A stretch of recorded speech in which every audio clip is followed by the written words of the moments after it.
Krishna colony auto union office నందు ప్రపంచ auto కార్మికుల దినోత్సవం సందర్భంగా కేక్ కట్ చేసి ప్రపంచ ఆటో కార్మికుల దినోత్సవం ఘనంగా వేడుకలు జరుపుకున్నారు. కృష్ణా కాలనీ ఆటో యూనియన్ అధ్యక్షులు రాగిట్ రాజ్ మాట్లాడుతూ ఆటో కార్మికులు ప్రయాణికులతో క్రమశిక్షణగా ఉండాలని, ప్రయాణికులను వారి గమ్యస్థానాలకు సురక్షితంగా తీసుకువెళ్లాలని చెప్పడం జరిగింది. సంవత్సరాలు గడిచినా కాలాలు మారినా ఆటో డ్రైవర్ల జీవితాలు మారడం లేదన్నారు. స్వరాష్ట్రం వస్తేనైనా మా జీవితాలు మారతాయని అనుకున్నప్పటికీ ఇప్పటి వరకు ఆటో డ్రైవర్ల జీవితాలు మారలేదన్నారు. ఆటో డ్రైవర్లను పాలక ప్రభుత్వాలు గుర్తించి వారికి న్యాయం చేయాలని కోరుతున్నామన్నారు.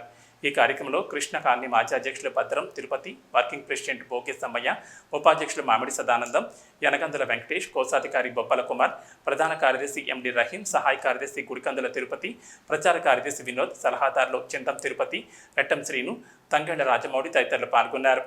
ఈరోజు ప్రపంచ ఆటో కార్మికుల దినోత్సవం సందర్భంగా మంచిర్యాల జిల్లాలో ఉన్నటువంటి నస్పూర్ మండలం, అదేవిధంగా వివిధ మండలంలో ఉన్నటువంటి ఆటో కార్మికులందరికీ కూడా కృష్ణా కాలనీ ఆటో యూనియన్ తరఫున ప్రపంచ ఆటో కార్మికుల దినోత్సవం శుభాకాంక్షలు తెలుపుతున్నాం.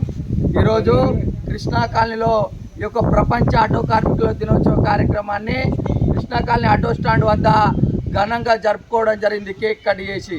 కావున ఈ యొక్క కార్యక్రమాన్ని విజయవంతం చేసిన మిత్రులందరూ కూడా ప్రత్యేకంగా కృతజ్ఞతలు తెలుపుతూనే, ఈరోజు కాలాలు మారినా, ఎండాకాలం, చలికాలం, వర్షాకాలం కాలాలు మారినా ప్రతి కాలంలో కూడా ముందుండి కష్టంలో ఆటో డ్రైవరే. కావున ప్రయాణికులను సురక్షితంగా వారి గమ్యస్థానాలకు చేర్చేది ఆటో డ్రైవర్. ఈరోజు ఆటో డ్రైవర్ జీవితాలు చాలా అధ్వానమైనటువంటి పరిస్థితుల్లో ఉన్నాయి. కాలాలు మారుతున్నాయి కానీ ఆటో డ్రైవర్ల జీవితాలు మారడం లేదు.